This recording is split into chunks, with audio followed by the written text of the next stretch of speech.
Para sa mga live streamers at gamers, ipinapakilala ko sa inyo ang CocoDP kung saan ay mura at mabilis ang transaction.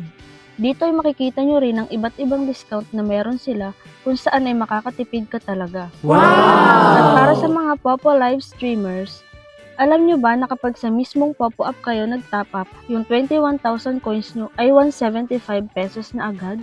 What? Pero dito sa CocoDP, yung 21,000 coins nyo ay may add na 45 coins for as low as 164 pesos. Paano nga ba mag-top up sa CocoDP? Click nyo lang ang link sa pinned comment at mapupunta na kayo sa CocoDP. Dito ay hanapin nyo lang ang Popo Live app at ilagay ang inyong Popo ID, siguraduhin tama ito. Select payment method, gamitin natin ay GCash. Click Buy Now and then confirm. Dito ay mare-redirect kayo sa inyong GCash account. So, ilagay nyo lang ang GCash number nyo, and then wait nyo lang yung PIN, and then open nyo lang, yan, pay 166 pesos, and then proceed. Ganun lang po kabilis yung transaction dito, at makikita nyo agad siya sa inyong Popo Live account.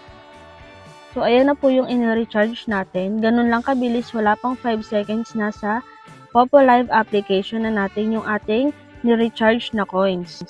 Kaya kayo guys, gamitin nyo na rin ang CocoDP kung talaga naghahanap kayo ng mura at mabilis na transaction.